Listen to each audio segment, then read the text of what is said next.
Bienvenue de nouveau, c'est ma dernière présentation.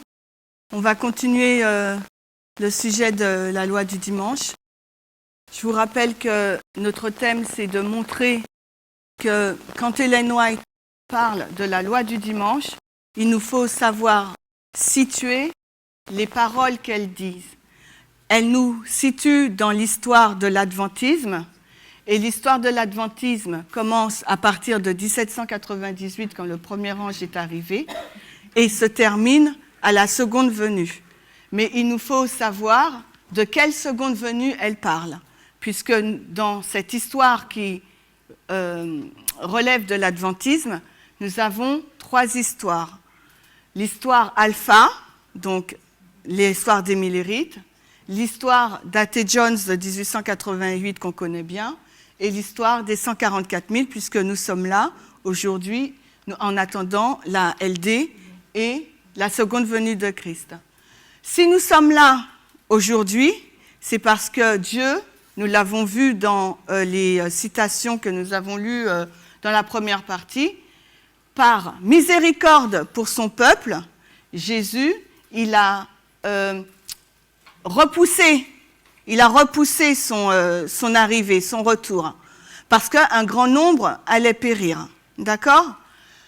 Donc, on va essayer de reprendre cette citation rapidement. Et il nous dit, elle écrit en 1900, d'accord ? Si le dessein de Dieu avait été réalisé par son peuple en donnant au monde le message de miséricorde, donc le dessein de Dieu, c'était quoi ? C'était que son peuple puisse donner le message d'avertissement. D'accord ? Donc le message d'avertissement dans cette histoire de 1900, c'est le thème de la loi du dimanche, c'est sabbat versus dimanche, qui annonçait après la FTG et la seconde venue de Christ. Donc elle nous dit, parce que le peuple a fait un recul en arrière où, nous savons, est tombé dans la condition laodicéenne, donc n'a pas pu porter son message, donc du coup, Jésus, par miséricorde pour son peuple, n'est pas revenu, d'accord ? Parce que le retour de Jésus est associé à un message. Jésus ne peut pas venir s'il n'y a pas un message qui l'annonce. Et nous l'avons vu en comparant et contrastant avec l'histoire de l'Oméga de l'Israël ancien. Jésus avait suscité un messager, Jean-Baptiste, pour annoncer sa venue. Donc de même pour nous, si on compare et contraste, il va agir de la même façon, puisque Ellen White nous dit dans la tragédie des siècles 371 que Dieu ne change pas. Les différentes histoires ont des caractéristiques frappantes, similaires, d'accord ? Donc du coup, nous, on se dit que quand on lit l'histoire de la loi du dimanche, il nous faut savoir dans quelle dispensation Ellen White se situe-t-elle. Est-ce qu'elle se situe dans la dispensation alpha de l'adventiste, ou dans la dispensation du milieu, ou dans la dispensation oméga? Mais on comprend par la logique et la raison que lorsqu'Ellen White parle au 19e siècle et au 20e siècle, le sujet agité est différent, et c'est ce qu'Elisa va nous montrer dans sa partie cet après-midi.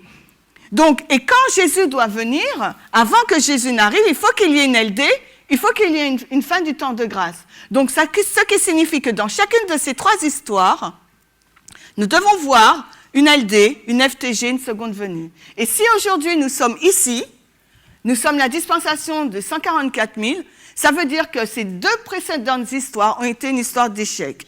Et la question que je vous ai posée, si l'adventisme, la raison d'être de l'adventisme, c'est le retour de Christ, aller vivre dans la Canaan céleste, et on sait que le retour de Christ ne peut pas se faire avant qu'il y ait une loi du dimanche, une FTG, la question que je vous ai posée, alors pourquoi cet événement aussi important, la loi du dimanche, n'est-elle pas enseignée au sein de nos églises adventistes? Puisque c'est notre raison d'être, c'est ce qu'on attend. Surtout que c'est une question de vie ou de mort, parce qu'Apocalypse 14 nous dit, le troisième ange nous dit, si quelqu'un adore la bête et son image et reçoive la marque, elle boira le vin de la colère de Dieu. Donc si on boit le vin de la colère de Dieu, ça veut dire qu'on aura la mort éternelle. Donc c'est une question existentielle pour l'adventisme. Alors pourquoi au sein de l'adventisme, dans nos églises, ce sujet n'est-il pas agité? Est-ce parce que l'adventisme n'y croit plus? Est-ce parce que les enseignants ne savent pas, ou les pasteurs, les anciens, les enseignants ne savent pas l'identifier, ne savent pas en parler? Qu'est-ce qui se passe? Parce que dans cette histoire-là, pour laquelle, l'histoire de 88, pour laquelle les adventistes se réfèrent essentiellement, Ellen White reprochait aussi, et A.T. Jones aussi reprochait aux responsables d'église de ne pas porter attention au sujet qui était agité pour la loi du dimanche. Et par conséquent, n'avertissait pas le peuple du danger dans lequel il se situait. Pensez-vous qu'il en serait de même pour nous, ou différemment pour nous? C'est la même histoire. L'histoire se répète, Salomon nous dit. Donc pour nous aussi, c'est la même histoire. Donc Dieu a dû susciter un peuple au sein de l'adventisme, qui est ce mouvement, nous, Éden à Éden. Et ce mouvement se trouve être mondial pour annoncer à tous les adventistes dans le monde entier, attention, le prochain événement prophétique, c'est la loi du dimanche. Et la loi du dimanche ne sera pas une question du 20e siècle, sabbat dimanche, d'accord? Ça sera un sujet qui sera agité avant la loi du dimanche, et ça sera un sujet qui va toucher aux droits des minorités, aux droits de conscience ou à la liberté religieuse, aux droits inaliénables et à l'égalité en droit. Puisqu'on a vu que ces caractéristiques sont les mêmes caractéristiques que l'on retrouve dans l'histoire de 88 et pour lesquelles A.T. Jones se battait. A.T. Jones ne se battait pas pour le respect du sabbat, puisque lui-même il a dit, il s'y opposerait. Au respect à l'imposition du sabbat, qu'est-ce qu'il a annoncé? Il a annoncé la règle d'or. Et il a annoncé le droit, la liberté, les lois du pays, le fondement du pays. On va y entrer tout à l'heure. Et Ellen White nous dit aussi, il faut qu'on soit conscient des mouvements qui sont en cours, des mouvements qui sont en cours maintenant. Et le maintenant, c'est pas 2022. Le maintenant, au moment où elle disait maintenant en cours et en progression, elle était dans les années 88 et 89. Donc, est-ce que vous pensez que 134 ans plus tard, nous sommes en 2022, les mouvements en cours maintenant en 89 sont les mêmes mouvements en cours maintenant en 2022? Que nenni, pas du tout. Il nous faut être conscients de cela et le réaliser. Ça peut faire peur. Le sujet de la loi du dimanche, ça fait peur pour les adventistes, parce que la terminologie fait peur. Il y aura des martyrs, il y aura une persécution, il y aura des tués, etc. Ça fait peur. Mais si Dieu il nous a donné ces sujets d'avertissement, c'est pas pour rien, c'est pas pour qu'on ait peur. C'est pour qu'on soit prêt, pour qu'il puisse nous emmener avec lui dans la Canaan céleste. C'est ça l'essence même du mot adventiste. Donc il nous faut être au courant, il nous faut être avertis du prochain événement prophétique, la loi du dimanche, et ne pas croire que c'est dans 10, 20 ans, 30 ans, 40 ans, 50 ans ou 100 ans. Donc nous maintenant, qu'est-ce qu'il nous faut faire? Il nous faut voir, il nous faut vous démontrer, et c'est l'exercice qu'Elisa va faire, que les caractéristiques, ce que nous sommes en train de faire sur la méthodologie de la loi du dimanche, ces caractéristiques, on les retrouve également dans l'histoire alpha. Comme cela, vous aurez deux témoins, que dans deux histoires, l'histoire alpha de l'adventisme et l'histoire du milieu, il y a eu une tentative où il y a eu une loi du dimanche. Et que cette loi du dimanche, le thème, les acteurs étaient différents. Donc, si c'était différent, le thème ici, dans l'histoire des Millérites, si c'était différent dans l'histoire de 88, est-ce que vous pensez que ça sera différent ou ça sera différent dans notre histoire? Oui. Et ça, il nous faut le comprendre et l'accepter, et ne pas avoir peur. Donc, pour le comprendre et l'accepter, il nous faut avoir les yeux ouverts et regarder dans la bonne direction. Quel sujet, aujourd'hui, dans la politique, dans le monde religieux et dans les médias, est agité, qui touche toutes les cultures, tous les peuples, d'accord? Et qui va amener la loi du dimanche, qui va amener, donc,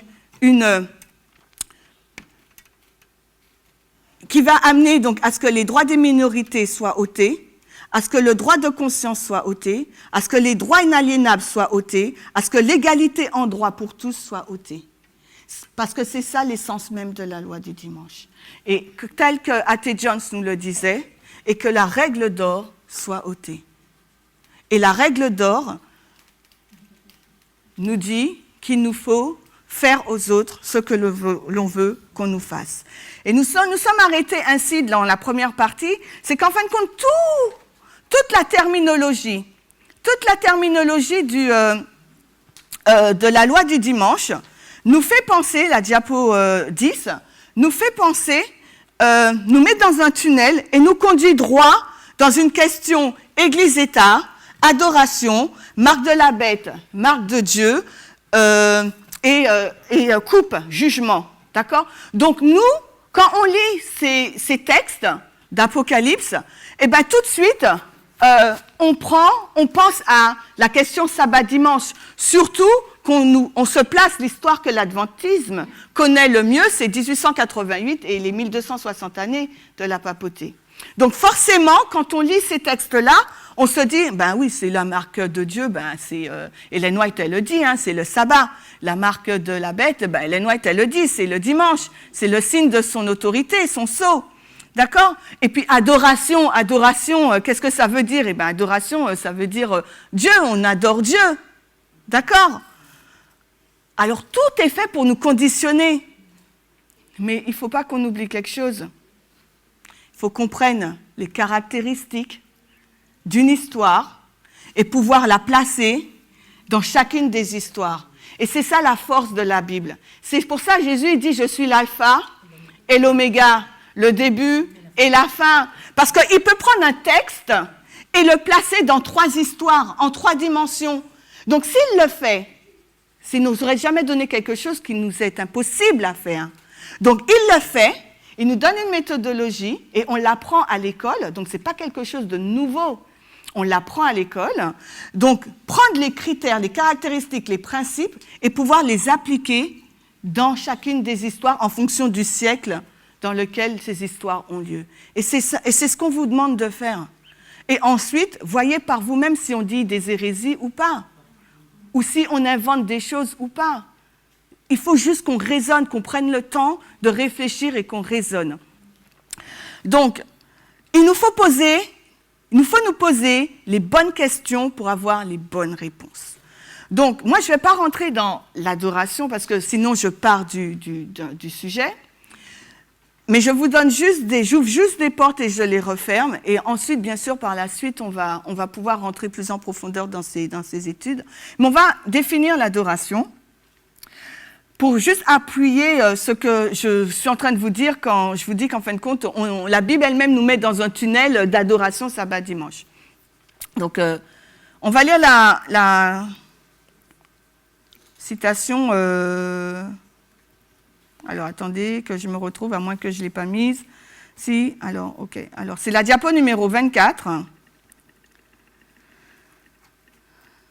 Qu'est-ce que l'adoration ?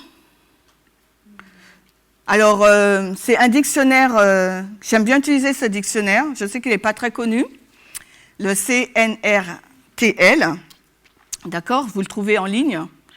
L'adoration, la définition première, c'est un culte rendu à Dieu, à une divinité, à des objets sacrés en relation avec la divinité. Il nous donne un exemple, adoration de la croix, ok ? Mais donc, quand on parle d'adoration, tout de suite, on pense au sacré, d'accord ? Au spirituel, au religieux. Donc, forcément, quand les termes d'Apocalypse 14 nous disent « Celui qui adore la bête et son image, d'accord, recevra la marque de Dieu », donc tout de suite, on pense qu'on adore la bête, donc la papauté, et son image, ce qu'elle va faire, parce que l'image, c'est la fusion Église-État, d'accord, l'union Église-État.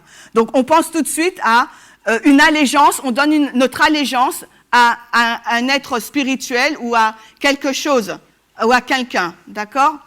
Mais il y a une autre définition du mot adoration, qui n'est pas forcément opposée à la première, c'est une affection passionnée pour quelqu'un ou quelque chose, d'accord ?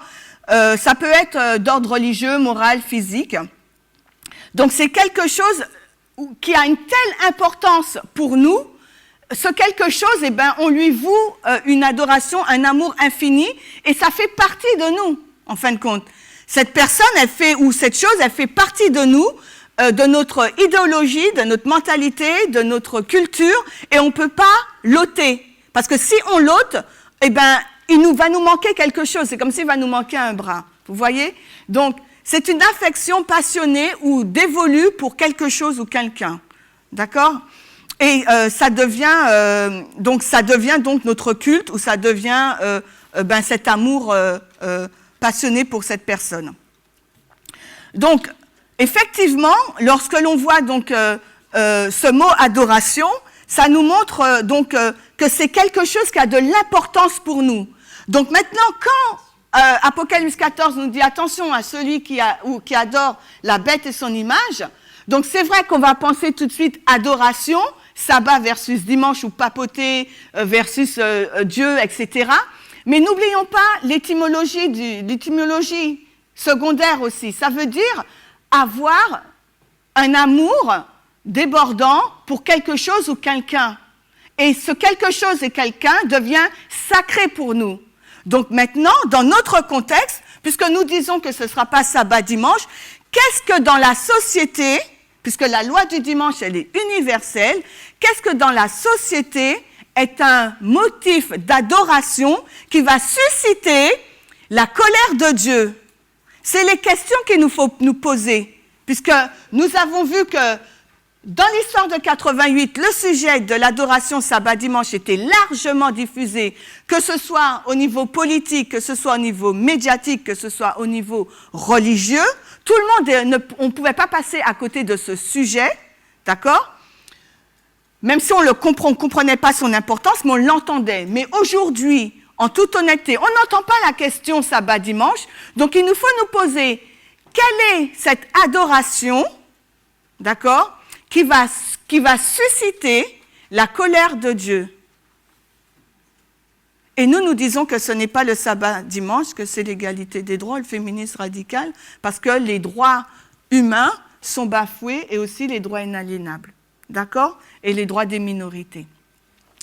Donc, à nous de nous poser les bonnes questions. Donc maintenant, quand on est dans cette histoire, il nous faut aussi nous poser la question, parce qu'Apocalypse 14 nous place entre la marque de Dieu et la marque de Satan ou de Babylone, d'accord, ou de la bête. Donc à ce moment-là, il nous faut nous poser la bonne question. Quelle marque? Quelle est cette marque? Quelle est la marque de Dieu et quelle est la marque de Babylone ou de la bête? Vous voyez? Il nous faut nous poser les bonnes questions pour avoir les bonnes réponses. Parce que nous ne sommes plus au XXe siècle, nous ne sommes plus au XIXe siècle, mais nous sommes au XXIe siècle et le sujet de la loi du dimanche doit être agité. Donc posons-nous les bonnes questions lorsqu'on lit Apocalypse 14 ou les textes de l'inspiration.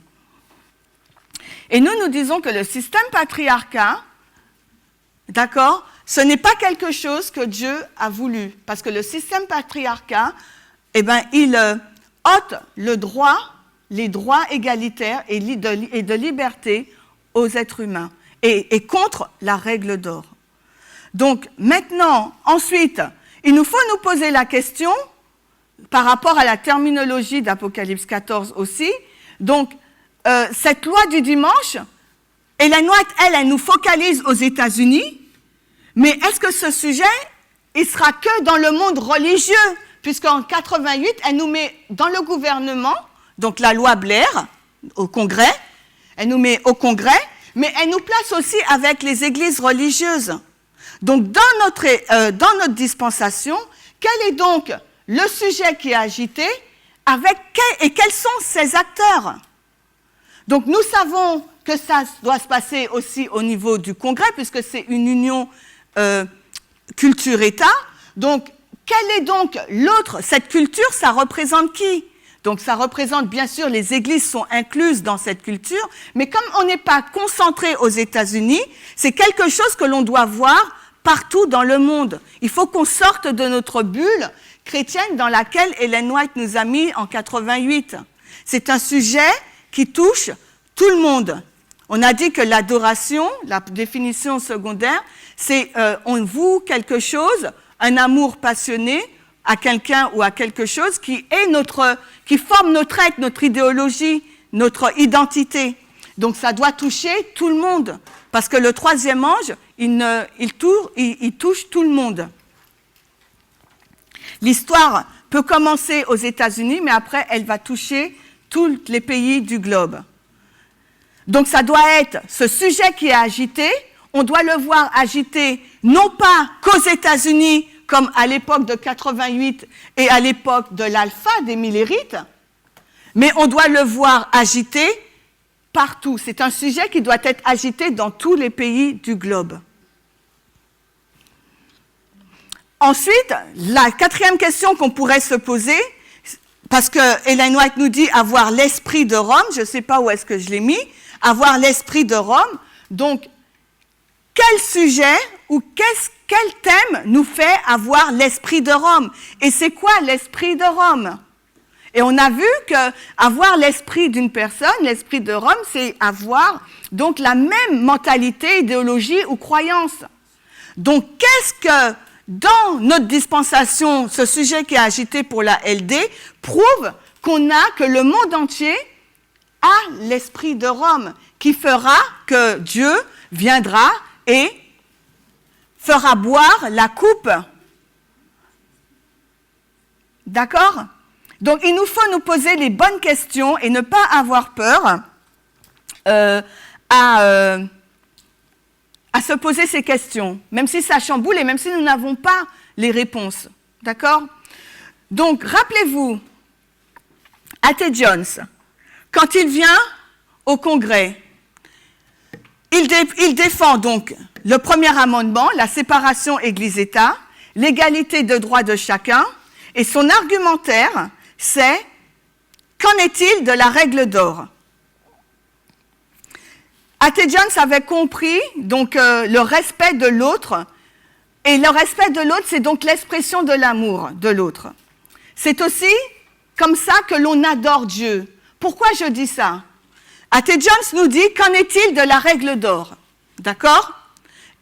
On est dans le contexte de la loi du dimanche, et lui il parle de règle d'or, il parle d'humanisme, de relation entre Dieu et l'homme, entre les hommes et les hommes.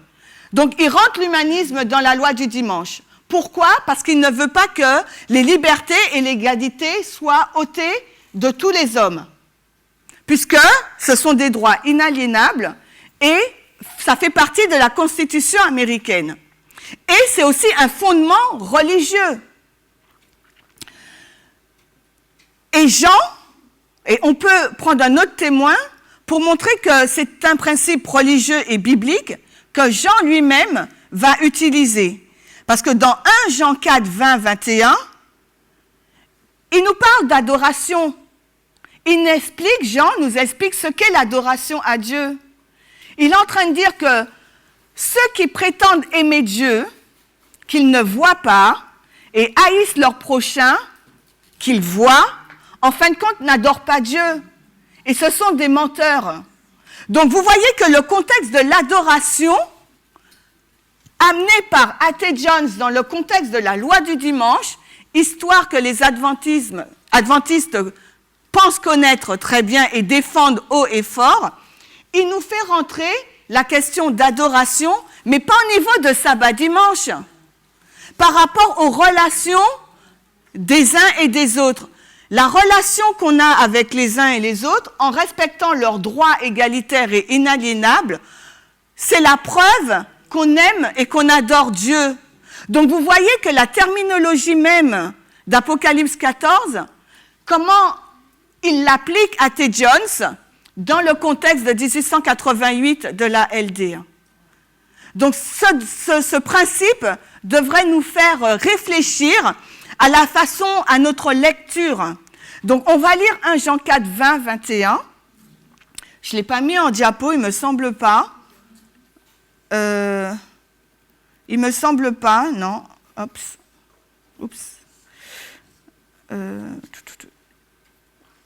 Non, je ne l'ai pas mis, donc je vais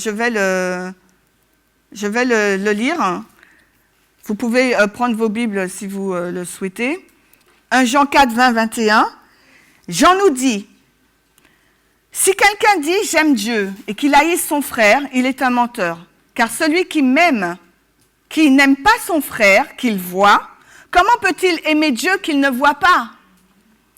Et nous avons ce commandement de lui, que celui qui aime Dieu aime aussi son frère, ou que celui qui adore Dieu adore aussi son frère. » Vous voyez comment on peut interchanger le mot « aimer » par « adore ». Mais bien sûr, vous allez dire « non, je ne peux pas adorer mon frère ». On reste dans la définition du terme. D'accord? Adorer, ça veut dire aimer. Donc, celui qui adore Dieu doit aussi adorer son frère. La règle d'or. Et c'est ce principe même qu'a.T. Jones introduit dans le contexte de la loi du dimanche. Donc, je m'arrête vraiment sur ce point pour vous faire réfléchir sur la terminologie de Apocalypse 14 et du mot « adorer ». Parce que nous, on est dans un tunnel par rapport à cette histoire-là de 1888 et des 1260, et on se dit, c'est ça. C'est sabbat dimanche. Ça peut être autre chose. Ça peut être autre chose. D'accord? Et nous soutenons que c'est autre chose. Donc maintenant, le but de cette étude, et c'est ce que vous allez le voir avec Elisa, parce que je vous ai dit, c'est elle qui a l'étude en main de la première loi du dimanche. Moi, je dresse juste les caractéristiques, je nous fais réfléchir, raisonner, pour quand elle arrive, vous pouvez voir, vous dites, ah ok, d'accord, c'est ça, une autre application. D'accord? Donc du coup, dans cette histoire, c'est pour vous montrer que la loi du dimanche, dans cette histoire alpha, n'a pas été une question sabbat-dimanche. D'accord? Et nous disons que dans notre histoire, par conséquent, dans l'alpha, ça ne sera pas une question sabbat-dimanche, mais d'égalité de genre et de culture-État, une union culture-État. Et pourquoi nous disons ça? Parce que nous savons que nos yeux sont rivés sur les États-Unis par rapport à la prophétie biblique, et que nous savons que les États-Unis aujourd'hui sont un monde post-chrétien. D'accord? Donc on va lire une citation. Peut-être que vous n'êtes pas au courant de ça, je peux le comprendre. On va lire une citation qui nous montre pourquoi nous affirmons que ça change, que l'Amérique est une nation et dans une ère post-chrétienne. Il est vrai, alors, que lorsque... Je ne sais pas où est... Bon, je vais effacer, tant pis.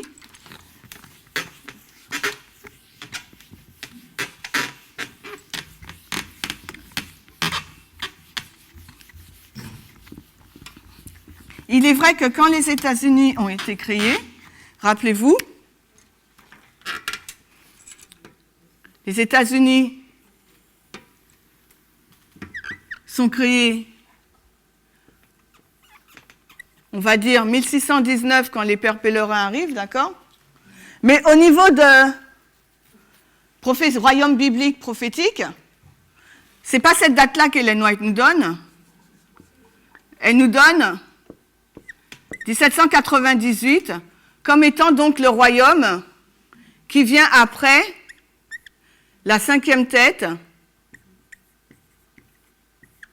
d'accord, les 1260. Donc là, elle nous place à la 5e tête. Nous sommes dans Apocalypse 17, d'accord? Mais là, elle nous dit, cette 5e tête, elle a reçu sa blessure mortelle en 1798.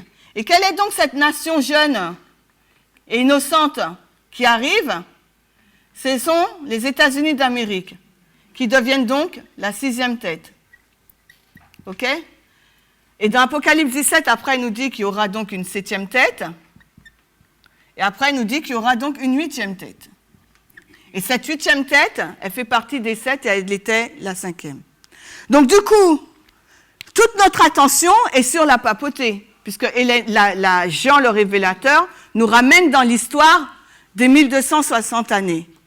Mais nous, on veut comprendre les États-Unis, ce royaume. Qu'est-ce qui va se passer? Puisqu'on dit que ce royaume, il a été suscité par Dieu, il est très prospère, c'est le pays glorieux, et c'est lui qui va amorcer, selon la lecture, c'est lui qui va amorcer la LD. Donc il nous faut comprendre aussi ce royaume.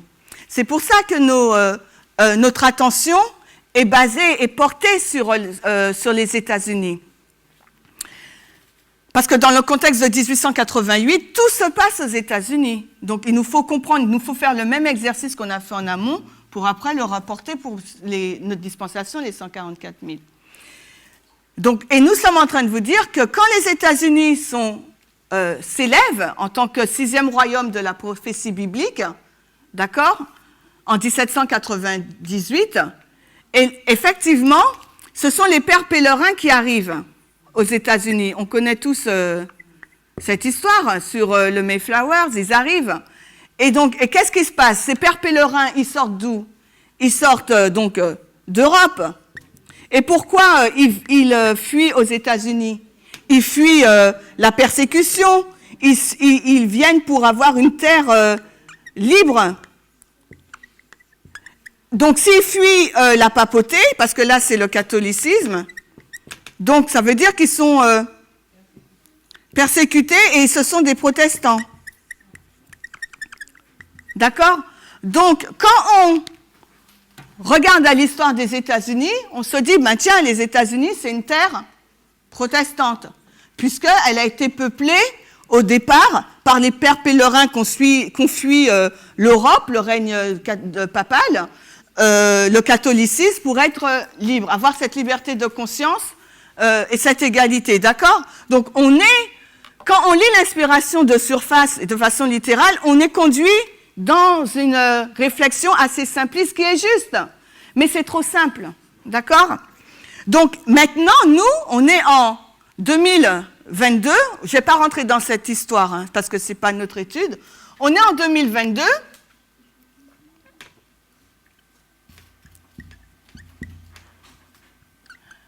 Et en 2022, je suis en train de vous dire que les États-Unis, ce n'est plus une terre, je dis entre guillemets, on va entrer dedans tout à l'heure, protestante, mais c'est une terre post-chrétienne.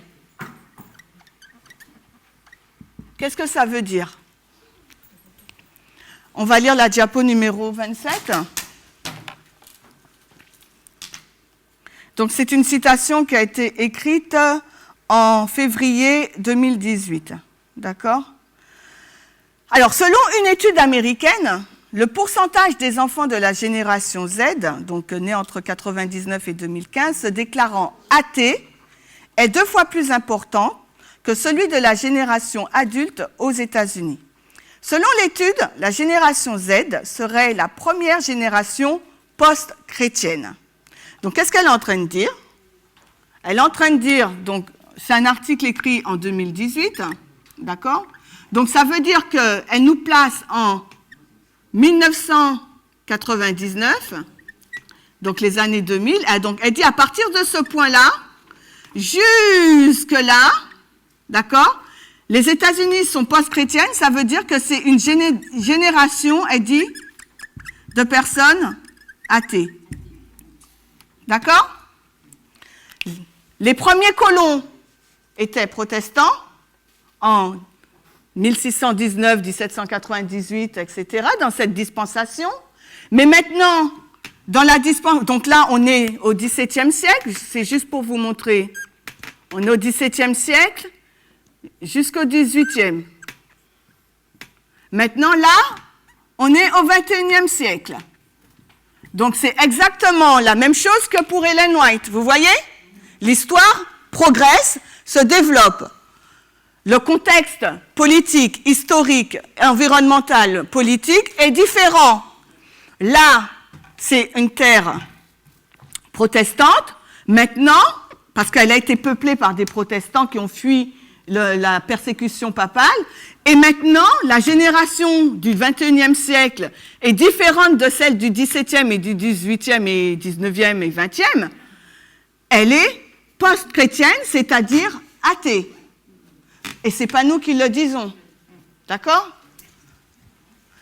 Qu'est-ce qu'elle dit par rapport à cette génération post-chrétienne? Donc, elle nous dit... on va lire, qu'est-ce qu'elle nous dit? Elle nous dit, bon, je vais tout lire, c'est pas grave. 27% de ces adolescents disent ne pas croire en Dieu ou ne se reconnaissent pas dans aucune culture religieuse. C'est intéressant. Elle dit pas dénomination ou religion. Elle dit, quand elle parle de religion, elle dit quoi? Elle dit culture.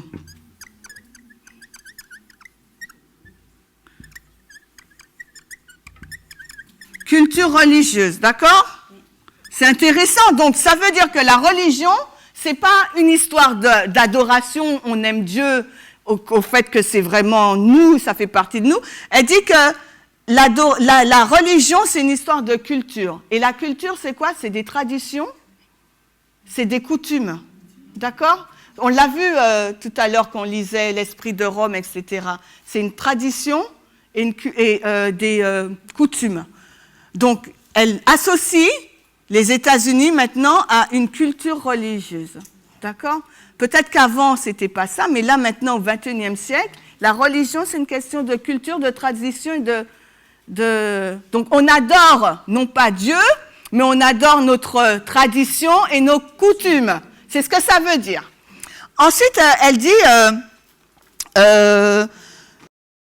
en comparaison, ils sont 16%, c'est les baby boomers, génération née avant la fin de la Seconde Guerre mondiale.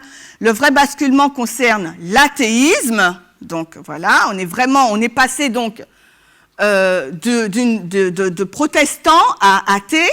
Ok, gros mot aux États-Unis, l'athéisme, où Dieu est présent jusque sur le dollar. In God we trust. On a vu cette étude-là. L'athéisme a été un stigmate social encore plus fort avec la guerre froide. Donc, on ne va pas refaire tout, mais la guerre froide, vous savez, 1945 à 89, le capitalisme versus le socialisme URSS États-Unis, du fait de son association avec le communisme. Mais progressivement, il devient une position par défaut, l'athéisme, selon l'analyste, d'accord? Comment expliquer une telle crise du religieux? Donc là, dans les années 2000, nous sommes dans une crise religieuse, ok?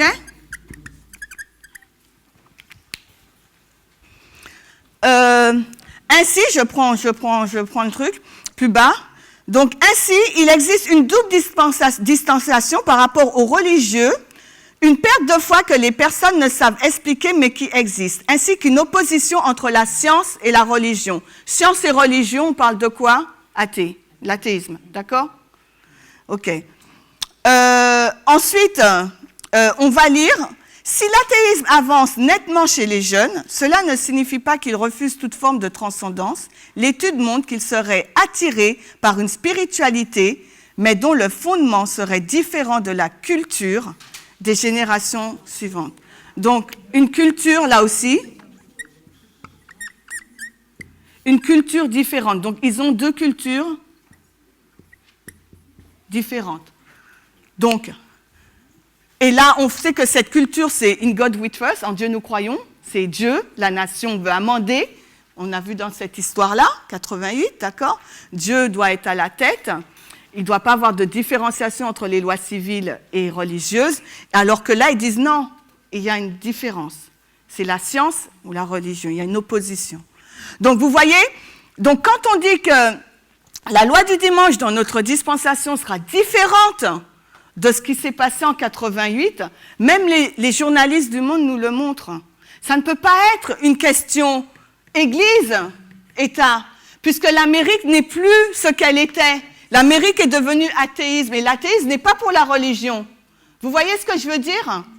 Donc, il nous faut vraiment comprendre le sens des mots et pouvoir, même lorsqu'on lit Apocalypse 14, la tragédie des siècles, etc., pouvoir le mettre dans le contexte et l'appliquer dans notre génération. Ne pas lire littéralement comme ça. C'est vrai qu'on a des biais, on a été éduqués d'une certaine façon. L'Adventiste, c'est la loi du dimanche, Shabbat dimanche. Mais regardez ce qu'on va faire et surtout ce qu'Elisa va faire, ça sera vraiment probant pour nous que ça ne peut pas être pour nous une question de Shabbat dimanche. Donc, ensuite, on continue.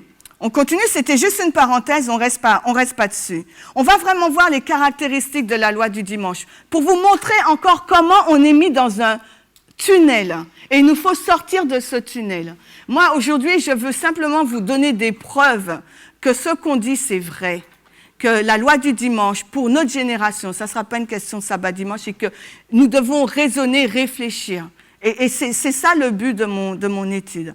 Donc maintenant, on va voir ce qu'Ellen White elle nous dit par rapport à la loi du dimanche. D'accord? On refait la même chose. J'essaie d'aller un peu plus vite. On va prendre la citation 11 et 12. Et là, on va voir encore qu'elle ne se contredit pas, elle ne peut pas se contredire, mais que c'est à nous de comprendre ce qu'elle est en train de dire, le principe qu'elle est en train d'amener. Il nous faut le comprendre. On va prendre les citations 11 et 12, j'ai dit. Donc là, elle va nous présenter donc, la scène. La loi du dimanche, c'est quoi? C'est des choses qu'on connaît. On est dans la tragédie des siècles, donc on est dans l'histoire de 1888, l'histoire que les adventistes connaissent par cœur. Et elle nous dit, il y avait 2 cornes comme un agneau. Les cornes semblables à celles d'un agneau indiquent la jeunesse. Bon, alors, on va remettre. 1798. Je pourrais vous donner le diapo si vous voulez, hein, le diaporama. Donc là, elle dit, ils ont 2 cornes. Bon, moi, vous savez déjà, je ne sais pas bien dessiner. Hein. Bon, d'accord, ok. Jeunesse. L'innocence et la douceur, donc que des bonnes caractéristiques, ce que représente bien le caractère des États-Unis. D'accord? Lorsqu'ils furent présentés aux prophètes comme étant en train de naître, donc en 1798. Donc là, elle nous place bien. Ce sont les USA, les États-Unis d'Amérique, 2 cornes semblables à un agneau, douceur, innocence, blablabla. D'accord? Etc. Alors, les exilés chrétiens sont d'abord réfugiés, donc c'est ce qu'on a vu tout à l'heure. Ils fuient l'oppression royale, l'intolérance sacerdotale, et ils étaient déterminés à établir un gouvernement sur le large fondement donc de la liberté civile et religieuse. C'est exactement ce qu'on a vu là. Donc là, le gouvernement, il est gouvernement, donc c'est liberté religieuse plus civile. D'accord? Ensuite, donc, vous voyez bien que c'est un critère fondamental au gouvernement. Vous comprenez, si vous comparez, contrastez avec 1888, l'histoire d'A.T. Jones, vous comprenez la raison pour laquelle il défendait les droits de conscience, les droits de minorité, les droits inaliénables et l'égalité. Vous comprenez si vous comparez ce que Ellen White dit. La déclaration, maintenant, elle fait une répétition élargissement. La déclaration d'indépendance énonce la grande vérité selon laquelle tous les hommes sont créés égaux. Donc, la déclaration d'indépendance, elle a été créée en 1976, d'accord? Et là, il y a elle liste 3 choses, je n'ai pas de leur place. Donc, la liberté, le bonheur et la propriété, la vie et la propriété. D'accord? Donc ça, ce sont des droits inaliénables. Ça veut dire que chaque individu, Dieu l'a créé avec ces droits-là et qu'aucune personne, aucun gouvernement n'est autorisé à ôter ces 3 choses d'un individu, enfant à personne âgée. C'est Dieu qui nous a donné ces droits-là et personne ne peut nous les ôter.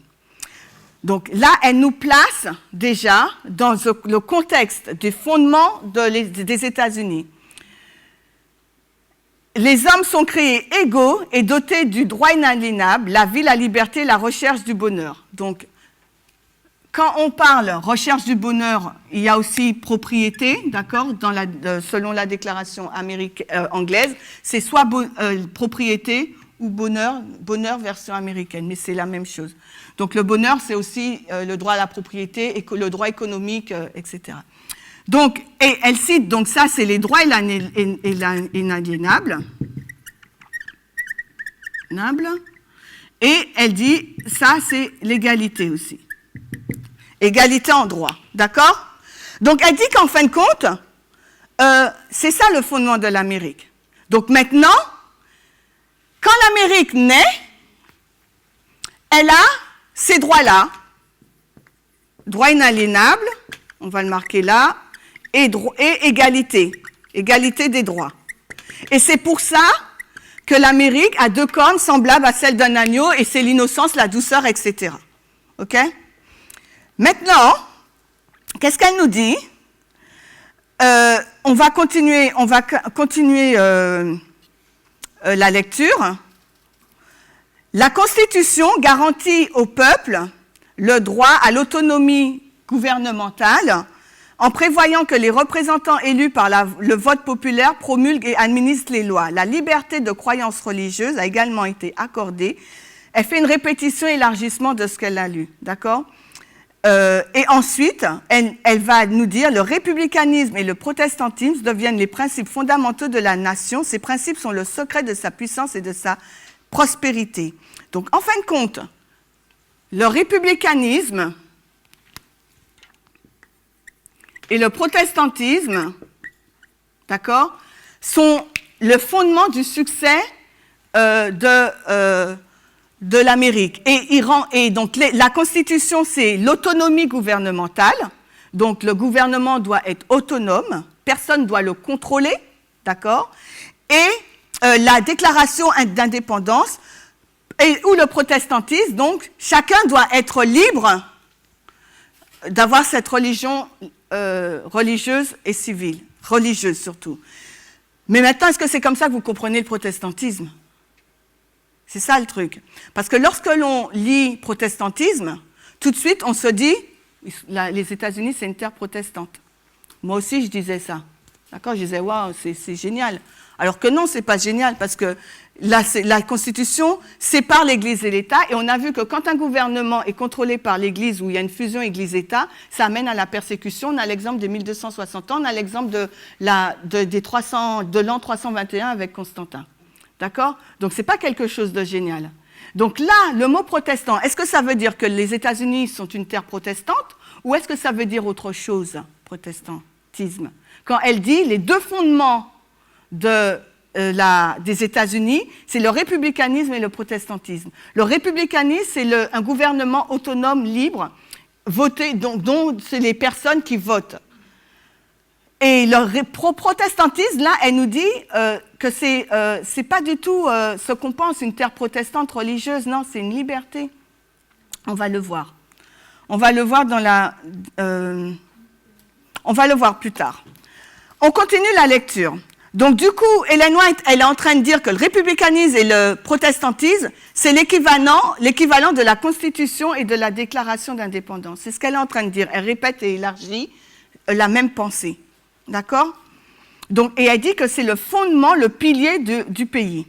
Donc, s'il y a une loi du dimanche, cela veut dire que ces piliers, il va y avoir quelque chose, puisque c'est l'essence même, c'est l'identité de la nation. Donc, ça veut dire qu'au niveau de la loi du dimanche, comme on l'a vu dans l'histoire de 88, ces fondements même, ce socle identitaire va être soit détruit, ou amendé, ou il y a quelque chose qui va se passer.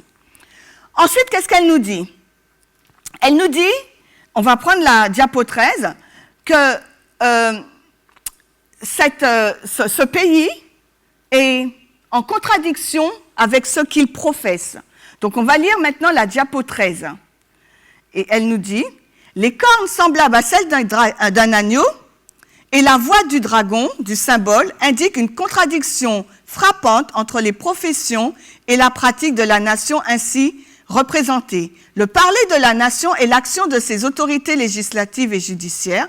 Par cette action, elle donnera un démenti aux principes libéraux et pacifiques qu'elle a présentés comme le fondement de sa politique. Le parler de la nation est l'action de ses autorités législatives et judiciaires. Une telle action sera directement contraire aux principes de ce gouvernement, au génie de ses institutions libres, aux aveux directs et solennels de la Déclaration d'indépendance et de la Constitution. Ce qui signifie qu'à un certain moment dans l'histoire de l'Amérique, donc la Constitution,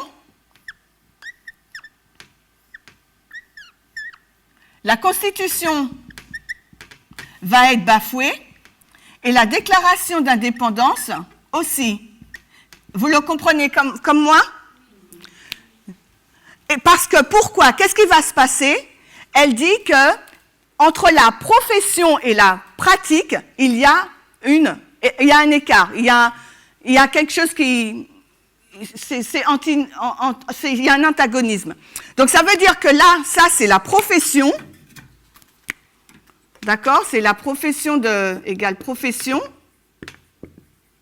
Quand on dit profession, ça veut dire je professe être une société égalitaire en droit, qui respecte les droits inaliénables de l'autre, la liberté religieuse et civile. C'est ça ma profession, d'accord? Maintenant, elle nous dit, à un certain moment, elle va parler, donc on sait qu'on sera parler comme un dragon, le parler d'un dragon. Et ça va se jouer au niveau, elle dit, de quelle instance? Le législatif et le judiciaire. Est-ce que vous comprenez, si vous faites une comparaison contraste avec l'histoire de 1888, pourquoi A.T. Jones, il a défendu la règle d'or, d'accord, et il a défendu tous les principes qu'on a listés ici, du fondement même des États-Unis. Le droit de conscience, l'égalité et les droits inaliénables. Parce que la profession des États-Unis, c'était ses caractéristiques, sont ses caractéristiques. Mais quand il a voulu passer la loi Blair, le 22 mai, en deuxième lecture, le 22 mai 1888, ce qu'elle professe, en voulant imposer le dimanche, était contraire. Son parler, cette loi Blair, était contraire à la profession faite en 1776 et 1798, qui sont le socle des États-Unis. Donc c'est la raison pour laquelle A.T. Jones dit que si vous voulez imposer le sabbat comme jour national d'adoration, je m'y opposerai autant que si vous voulez imposer le dimanche. Parce que votre profession, ça dit liberté religieuse et civile. Donc pourquoi l'Église, un groupe, la NRA, veut venir imposer sa doctrine religieuse à une minorité? Ça va à l'encontre des libertés religieuses et civiles. Le gouvernement doit agir de façon autonome sans avoir à être contrôlé par les doctrines de la NRA. Vous voyez? Donc on comprend mieux pourquoi A.T. Jones a défendu la règle d'or et a défendu le socle, les droits inaliénables, la déclaration d'indépendance et la Constitution, parce que c'est le socle identitaire des États-Unis. Donc quand, dans notre histoire, ou dans l'histoire alpha, on va voir que ce socle est attaqué, il y aura des représentants du peuple de Dieu qui vont se lever pour dire non. Et on va voir qu'à ce moment-là, les États-Unis, leur profession est contraire à leur parler. Et comme c'est contraire à leur parler, eh bien, ils parlent comme un dragon. Parce que la voix du dragon veut annihiler la liberté religieuse et civile, la voix du dragon veut annihiler les droits inaliénables, le parler du dragon veut annihiler l'égalité des droits et veut opprimer les minorités. Donc dans notre histoire, 144 000, nous devons voir ce même principe dans chaque pays, aux États-Unis, en France, en Inde, en Afrique, etc. On continue.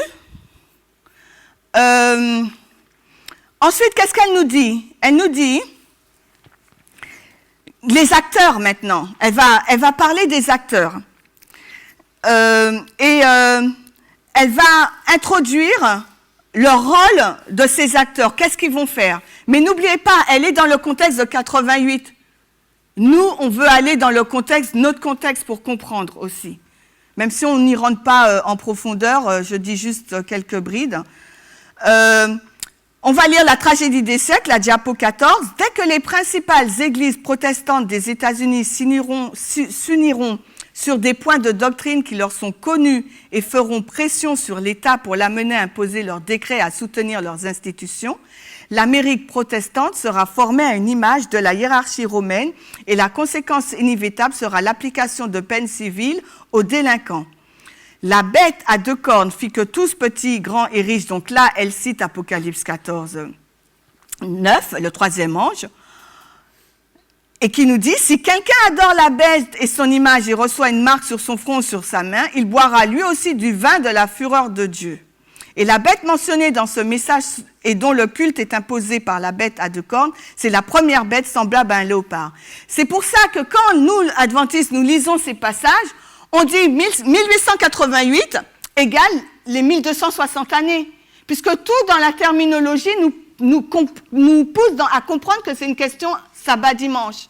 N'oubliez pas, on n'est pas au XIIIe siècle et on n'est pas au XXe siècle. Il faut prendre les principes, et c'est ce qu'on est en train de faire, pour les appliquer dans notre génération. Parce que le sujet de la loi du dimanche doit être agité avant que la loi du dimanche n'arrive. Donc on a vu, on s'est posé la question, qu'est-ce que le mot adoration veut dire, et qu'est-ce que ça veut dire adorer la bête, et qu'est-ce que ça veut dire adorer Dieu, d'accord? Et quel est ce péché qui fera que nous aurons l'esprit de Rome et qui suscitera la colère de Dieu? C'est les questions qu'aujourd'hui, nous, quand on lit ces textes, qu'il nous faut nous poser pour comprendre ce qu'est la loi du dimanche. Donc les acteurs maintenant, bien sûr, on est en 1888, donc les acteurs sont, on va mettre NRA, d'accord, ce groupement des dénominations protestantes. On continue. Maintenant, elle nous dit, qu'est-ce qui va se passer? Donc ils vont s'unir avec le pouvoir civil. Donc, vous voyez bien que quand il parle comme un dragon, donc il y a une union,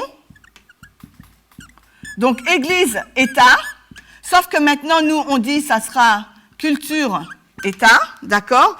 Donc, mais dans culture-État, les églises aussi y sont, puisque c'est un spectre beaucoup plus grand. Ok, donc, maintenant, je vous ai dit tout à l'heure, est-ce que quand on lit Ellen White sur le protestantisme, est-ce qu'elle parle donc de la terre protestante parce que les protestants, les pères pèlerins ont fui le catholicisme pour venir sur cette terre protestante, ou est-ce qu'elle parle d'autre chose? Donc on va lire cette citation où elle nous dit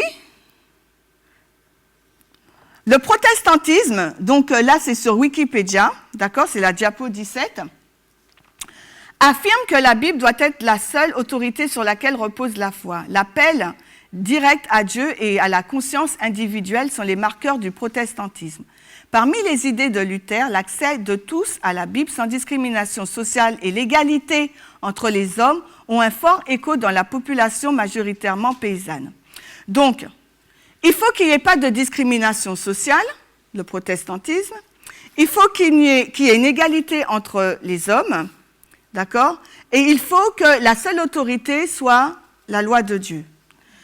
En 1529, la promulgation de cette prescription par Charles V, fervent catholique a rallié tout le monde à l'Église catholique romaine, provoque le refus des princes. Ils protestent devant Dieu, donc d'où le nom protestant, d'accord? Ainsi que devant tous les hommes, de leur refus d'admettre un décret qu'ils jugent contraire à Dieu, à sa sainte parole, à leur bonne conscience et au salut de leur âme. Donc, protestantisme, ça veut dire quoi? Est-ce qu'elle parle de religion protestante? Elle parle d'un concept beaucoup plus large. Et elle cite 3 choses. Le refus d'admettre une loi ou un décret qu'ils jugent contraire à Dieu, à la loi de Dieu. Donc, on a vu que c'est Dieu qui a suscité ce pays, les États-Unis. Quand vous lisez la tragédie des siècles, hein, on le comprend. Et c'est Dieu qui leur a permis d'avoir ces 2 documents législatifs, les droits inaliénables et l'égalité de droit. Parce que c'est ça aussi le fondement de Dieu, nous a créé avec ces droits-là. Et il dit c'est la force et la prospérité des États-Unis. Donc si maintenant il y a quoi que ce soit qui va à l'encontre de ces 2 documents ou de ces 2 principes ou idéologies, ça va à l'encontre de Dieu, ça veut dire qu'on parle comme un dragon. C'est ce qu'elle veut dire. Donc les protestants, quand on dit protestantisme, en fin de compte, c'est protester s'il y a quelque chose qui va à l'encontre des droits inaliénables et de l'égalité des droits. C'est pas le fait que les pères pèlerins sont venus sur la terre des États-Unis, ils étaient protestants parce qu'ils ont fui le catholicisme. C'est parce qu'ils vont pouvoir déceler qu'il y a une loi qui va à l'encontre des droits inaliénables. Les droits inaliénables, on a dit, c'est la liberté, le droit au bonheur, le droit à la vie, c'est l'égalité des droits. Donc, s'il y a quelque chose qui va à l'encontre de ces critères qui forment le gouvernement de Dieu, on est contre Dieu. Donc si vous et moi, aujourd'hui, dans la dispensation des 144 000, il y a un sujet qui va à l'encontre des droits inaliénables et de l'égalité des droits, qui opprime une minorité, qui opprime notre liberté de conscience et notre égalité, nous savons qu'on est contre le gouvernement de Dieu. Donc on ne peut pas adorer Dieu. Je vous donne ça à réfléchir par rapport à notre loi du dimanche. Donc protestantisme, les deux fondements, républicanisme et protestantisme, un gouvernement autonome, donc il n'y a aucun parti politique ou religieux qui doivent imposer une quelconque doctrine au gouvernement. L'athéisme ne doit pas imposer sa philosophie, son idéologie au gouvernement américain ou au gouvernement d'aucun pays du monde. L'athéisme ne doit pas imposer une restriction de droit aux droits inaliénables et à l'égalité de droit à aucun pays et à aucun individu. Aucune religion ne peut altérer les droits inaliénables ou l'égalité de droit à une quelconque minorité ou à quelconque individu, sinon ça veut dire qu'il s'oppose au gouvernement de Dieu et parle comme un dragon. Quelle est notre loi du dimanche aujourd'hui? Posez-vous la question, quel sujet va ôter les droits inaliénables, l'égalité des droits, et va nous faire parler comme un dragon et avoir l'esprit de Rome si on va dans cette direction. Et Elisa va apporter un autre témoin dans cette histoire pour bien nous montrer qu'il s'agit des mêmes critères au niveau de la loi du dimanche. On continue. Et elle dit bien qu'une bonne conscience au salut de leur âme. Donc Ellen White, elle nous dit que si on parle comme un dragon parce qu'on va à l'encontre des droits inaliénables, liberté, vie, bonheur d'une personne, à l'égalité des droits hommes-femmes, personnes LGBTQ, ça veut dire que c'est une question salutaire. On ne peut pas suivre ce décret-là. On ne peut pas suivre ce courant-là. Tous les courants qui vont à l'encontre du fondement même d'une nation que Dieu a créée. D'accord ? Maintenant, il me reste combien de temps parce que j'ai encore plein de trucs à dire et Donc maintenant, je veux juste vous montrer. Il me reste combien de temps? Bon. Donc, combien? 5? Donc je voulais simplement, juste pour introduire Elisa encore, je voulais juste vous montrer qu'Ellen White pensait que dans cette histoire-là, Jésus allait revenir. D'accord? Donc, je vais juste montrer, pour introduire l'étude d'Elisa cet après-midi, que tout comme 1888, Ellen White pensait que Jésus allait revenir là, dans cette histoire. Et Elisa va nous expliquer pourquoi, qu'est-ce qui s'est passé, etc. Donc, si Jésus devait revenir, qu'est-ce que ça voulait dire? Qu'il devait y avoir une FTG et une LD. OK? Je ne rentre pas dans cette histoire. Donc, on va lire ce qu'Ellen White disait en 1956.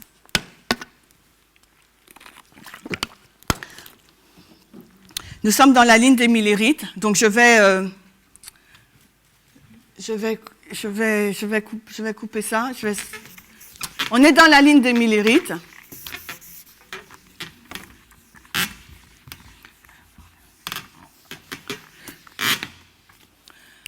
Alors, nous sommes chez les millérites, 1798. Tout comme nous, ils ont une ligne fractale et une ligne générale. Donc, nous, on connaît très bien la ligne fractale. 1798, le 11 août 1840, Josiah Litch, qui décrit la chute de l'Empire ottoman, d'accord? 1850, ça c'est la ligne générale. Et 1861 et 1863. Donc on ne va pas prouver pourquoi l'histoire des millérites de la ligne générale se finit en 1863, mais la ligne que vous connaissez, que l'adventiste connaît le plus, c'est cette ligne D'accord? Donc, on va faire ça 22 octobre 1844, l'arrivée du troisième ange, ok? Ensuite, bon, je ne sais pas si vous connaissez vraiment cette date 1850. 21 juillet, je ne pense pas que l'adventisme connaisse. 21 juillet 1844, quand Sam Snow est arrivé. On met 11 août 1844, d'accord? Et 1798, l'arrivée du premier ange, ok? Pardon? 1840, j'ai dit 44, oui, 40, merci. Voilà, et après on peut mettre là comme ça, 19 avril 44, et une autre date que l'adventiste connaît, je pense, 14-15 août, le cri de minuit à Exeter, 44. D'accord? Ça, c'est l'arrivée de Samuel Snow. Là, c'est Samuel Snow qui dit « Jésus arrive ».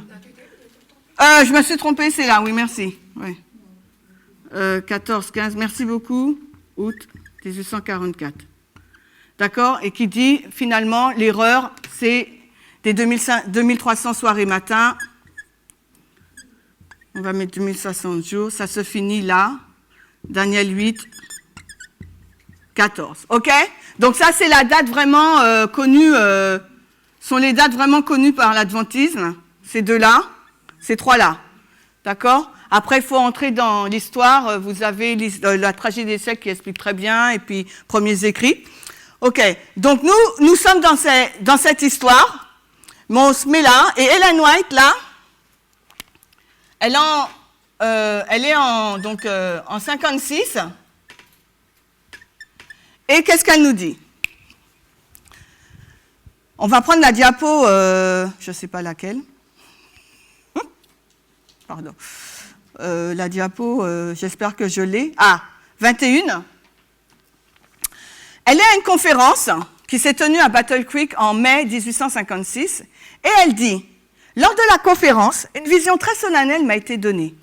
Et là, elle va citer 3 groupes. J'ai vu que certains des présents, donc des personnes présentes comme ici, là, seraient de la nourriture des vers. Ça veut dire quoi? Donc, ils vont mourir. D'autres verront, donc, seraient sujets aux 7 fléaux. On avait vu, hein, les 7 fléaux. Donc, si c'est aux 7 fléaux, donc c'est là, d'accord? Cette période-là, les 7 fléaux. Donc, elle dit, aujourd'hui, il y en a qui seront morts. Là, il y en a qui vont être victimes des 7 fléaux. Les 7 fléaux, c'est avant la seconde venue, hein? D'accord? Et ensuite, qu'est-ce qu'elle dit? Le troisième groupe. Et certains seraient traduits au ciel à la seconde venue sans voir la mort. Donc là, il y aura donc des vivants. Donc des personnes de 56 à là qui vont être vivants, qui ne vont pas voir la mort. D'accord? Donc 3 groupes. Donc si elle dit 156, qu'est-ce qu'elle est en train de nous dire? Qu'est-ce qu'elle croit? Elle croit au retour de Jésus qui sera dans cette dispensation. Puisqu'elle dit là, parmi nous aujourd'hui présents, là, je vois 3 groupes de personnes. Un groupe qui sera mort, un groupe qui sera mort donc aux 7 fléaux, et un autre groupe qui va traverser donc les 144 000 sans voir la mort. D'accord? C'est ce qu'elle est en train de dire. Donc ça veut dire que dans cette période-là, des millérites, alpha, Ellen White s'attendait à ce que Jésus revienne. C'est le point que je veux faire dans cette partie-là. OK? Ensuite, on va prendre une autre citation. Et là, on est en 68. Et vous allez voir ce qu'elle dit. Donc, elle nous dit, reportée dans la miséricorde, donc ça, c'est pas elle hein, qui parle, maintenant elle parle, la longue nuit de morosité est éprouvante, mais le matin est reporté dans la miséricorde, car si le maître venait, tant de personnes seraient trouvées non prêtes. La réticence de Dieu à voir son peuple périr est la raison de ce long retard. Donc c'est comme pour 1888, on avait lu une citation qui nous disait qu'à cause du retour en arrière de son peuple, Jésus n'est pas venu parce que trop de personnes auraient péri. Donc là, elle est en 68, elle pense que la loi du dimanche, elle pense que Jésus serait revenu avant, et là elle nous dit en 68, un long retard. Qu'est-ce que ça veut dire? En an 68, il y a un long retard. Ça veut dire que déjà en 56, elle nous dit voilà ce qu'elle voit. Et en 68, en fin de compte, il y a eu un long retard. Ça veut dire que Jésus n'est pas venu. Il devait venir, mais il retarde. Pourquoi? Parce que son peuple n'est toujours pas prêt. D'accord? Donc, encore une fois, on voit qu'avant 1868, Ellen White pensait que Jésus allait revenir. Un long retard, elle dit. Donc, on est dans cette histoire-là. On a dépassé cette histoire-là. Elle se dit, il aurait dû venir ici, dans cette histoire-là. Mais il y a un long retard. Pourquoi? Parce qu'on n'est pas prêt. Le matin est reporté dans la miséricorde. Le matin, est synonyme de « le maître vient », vous voyez dans la phrase. Mais le matin est reporté dans la miséricorde, car si le maître venait, donc le matin égale la venue du maître. D'accord? Tant de personnes seraient trouvées non prêtes. Donc ça veut dire que pour nous, dans notre histoire, est-ce qu'on a dit qu'on compare notre histoire avec l'oméga de l'Israël ancien, la première venue. Jésus, il est venu, pourtant le peuple n'était pas prêt. Il n'était pas enseigné par les rabbins. D'accord? C'est Jean-Baptiste qui l'a enseigné, qui lui a fait tourner les regards vers la prophétie qui allait s'accomplir, et ensuite les disciples. Donc du coup, c'est la même situation aujourd'hui. Sauf que, à l'instar de ces deux histoires, Jésus va venir, comme pour l'histoire d'Oméga d'Israël ancien. Il est venu, que le peuple soit prêt ou pas. D'accord? Sauf que là, c'est la deuxième venue. Donc on sait que la deuxième venue, après, c'est la fin de l'histoire de cette terre. Donc c'est pour ça qu'il nous faut prêcher sur la loi du dimanche. Parce que c'est l'événement prophétique, salutaire, qui va décider de notre destinée salutaire, la vie ou la mort. Et c'est pas quand la loi du dimanche va arriver qu'on va se réveiller et on va être des super-héros comme A.T. Jones. C'est faux. Il faut sortir de notre film hollywoodien, d'accord? Le sujet, on doit le voir avant et on doit se préparer. Tout comme Jean-Baptiste, il a préparé le peuple pour quand Jésus arrive, il puisse le recevoir. Mais on a vu l'histoire, peu de personnes l'ont reçu, d'accord? Donc pour l'Adventiste, ça sera la même chose. Ensuite, on prend une autre citation pour montrer que vraiment, c'est Ellen White, elle nous dit que les Millérites ont annoncé le second retour, mais ça on le sait, c'est cette histoire, on le sait. Elle nous dit que l'homme de péché est également appelé le mystère de l'iniquité, le fils de la perdition, et cet empire représente la papauté, qui, comme prédit dans la prophétie, devait maintenir sa suprématie depuis 1260 ans. Donc on sait qu'on est là, elle nous situe là, 538, les 1260 ans, blessure mortelle, ça y est, c'est fini. Donc cette période se terminant en 1798. Donc la venue du Christ, donc les Millérites savaient que Jésus allait revenir, ne pouvait pas se passer avant la proclamation de sa venue, parce que le premier ange est arrivé en 1798. D'accord? Donc on l'a vu précédemment. Et après, elle dit en rouge, en bas du paragraphe, mais depuis 1798, le livre de Daniel a été décelé, la connaissance de la prophétie a été augmentée, et beaucoup ont annoncé le message solennel de la proximité du jugement. Donc les Millérites pensaient que Jésus allait revenir. Ça, c'est pas nouveau, tous les adventistes le savent. OK? Donc du coup, nous, c'est juste pour montrer que dans cette période-là, dans laquelle Elisa va nous conduire, la période alpha, les Millérites et Ellen White, l'alpha de l'adventisme, attendaient au second retour de Christ.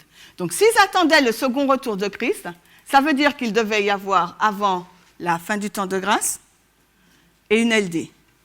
Et c'est dans cette histoire qu'Élisa va nous conduire. Et juste pour prouver que la loi du dimanche ne peut pas arriver comme un cheveu sur la soupe pour nous, parce que ce n'a pas été le cas ni pour les Millérites, ni pour l'histoire d'A.T. Jones, ni pour l'histoire Oméga de l'Israël ancien, on va lire cette citation. C'est la citation numéro 24. Alors 24. Je ne lis pas. Donc je vais la lire. Elle nous dit, comme Jean-Baptiste annonçait la première venue de Jésus et prépara la voie pour sa venue, de même, William Miller, donc Ellen White, qu'est-ce qu'elle est en train de faire? Elle est en train de faire ligne sur ligne, elle compare le passé avec le présent. Donc elle nous dit que ça c'est l'oméga de l'Israël ancien, donc Jean-Baptiste, et elle va comparer avec l'alpha de l'Israël moderne, les millérites, ou bien l'adventisme, la foi de l'adventisme, et le messager pour préparer, c'est William Miller. Donc là, elle dit c'est la venue de Christ, première venue, et eux, c'était seconde venue. Ça a été un succès, Jésus il est venu, que le peuple soit prêt ou non. En revanche, là, ça a été un échec, d'accord? Mais toujours est-il, pour nous, si on compare histoire Oméga avec histoire Oméga, et c'est ce que je vous disais, si l'histoire Oméga de l'Israël ancien a été un succès, pour nous, l'histoire Oméga sera un succès, avec ou sans nous. Donc on va finir là, et on va résumer ce qu'on a vu. Le but de ma présentation, ce n'était pas de rentrer dans l'histoire de la loi du dimanche, premiers écrits de 173. Ma présentation consistait uniquement à vous montrer le mécanisme, la méthodologie de la loi du dimanche, qu'il nous faut savoir lire, ce qu'Ellen White nous dit en plaçant dans son contexte, regardant les dates, savoir prendre les principes, les caractéristiques, pour comprendre ce qu'est la loi du dimanche, et ensuite pouvoir l'appliquer dans notre dispensation. Pourquoi? Parce qu'Ellen White, elle a vécu dans 2 dispensations. Elle a vécu au 19e siècle et au 20e siècle. Et dans ces 2 histoires, ces 2 dispensations, elle s'attendait au retour de Christ. Mais ça a été des histoires d'échecs. Si elle s'attendait au retour de Christ, elle nous a donné un schéma prophétique montrant qu'avant la venue de Christ, il doit avoir la FTG, Daniel 12.1, Michael se lève, Jésus sort du lieu très saint, il enlève ses habits sacerdotaux, il met sa couronne et il vient chercher son peuple, il vient nous chercher.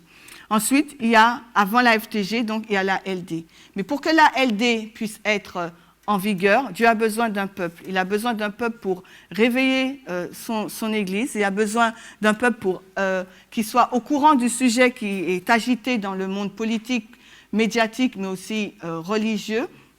Et il a besoin que son peuple comprenne les caractéristiques qu'il y a derrière la loi du dimanche et que son peuple soit en mesure de lire et interpréter ce qui est écrit dans la Bible et dans les écrits inspirés. Ce qui est écrit dans les écrits inspirés, si Dieu l'a écrit de telle façon, c'est pour que dans chaque dispensation, il soit possible de relever les caractéristiques, les principes fondamentaux et de faire une application dans chacune des histoires. Parce que Dieu, il est l'alpha et l'oméga. S'il nous l'a donné, c'est que nous sommes en mesure de pouvoir le faire. Et en plus, c'est comme ça que nous avons été formés académiquement. Donc, ce qu'il nous demande, ce n'est pas quelque chose de nouveau. On a tous appris à faire une explication de texte et à disséquer un texte.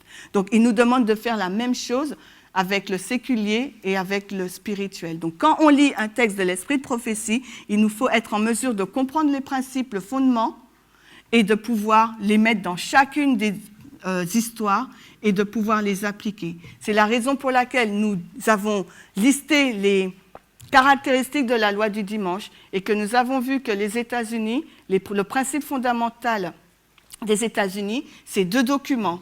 C'est la déclaration d'indépendance qui donne à chaque individu la liberté, le bonheur et la vie et l'égalité en droit. Et c'est aussi le gouvernement, l'autonomie d'un gouvernement. Donc, en aucune façon, un gouvernement doit être régi par une autre institution ou par une dénomination religieuse.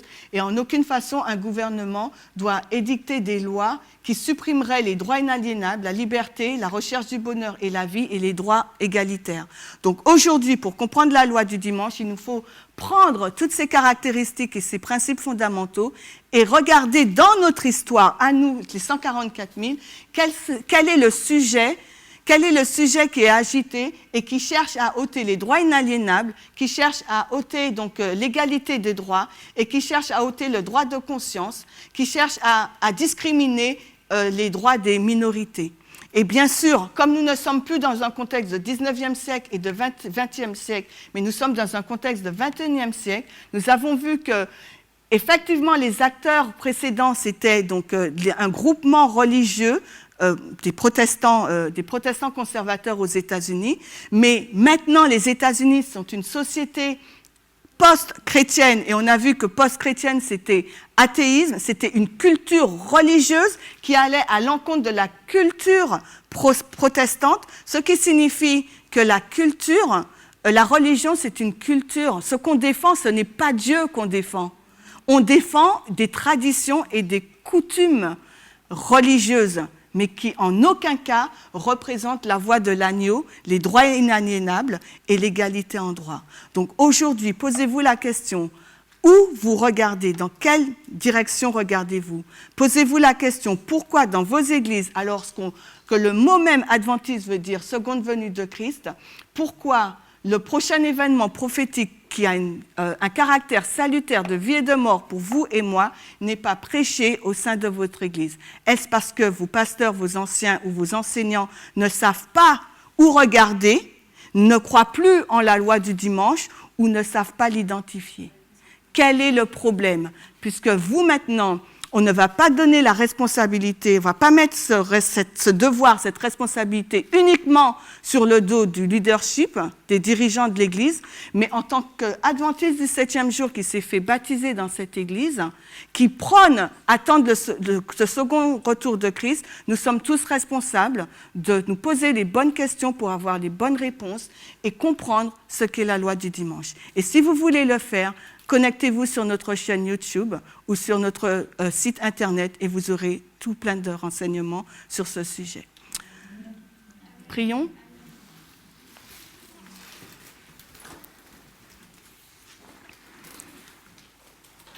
Bon Père Céleste, nous te remercions pour ce sabbat que tu nous donnes. Nous te remercions de ta bonté, de nous donner, de nous avoir tout révélé, Seigneur, en grande partie sur la loi du dimanche. Tu ne souhaites que personne ne périsse et nous savons que dans notre dispensation, tu reviendras, que nous soyons prêts ou pas. Et nous voudrions vraiment te demander de nous éclairer et de nous ouvrir l'esprit et que nous ne soyons pas conduits par nos biais, mais que nous puissions raisonner, Seigneur, et réfléchir sur ce que tu nous donnes, sur les écrits inspirés, que nous puissions comprendre comment les lire et les appliquer pour nous, que tu puisses conduire ton peuple, bénir tes enfants de par le monde, et que tu puisses continuer de nous garder durant ces heures sacrées du sabbat. Au nom de Jésus, Amen.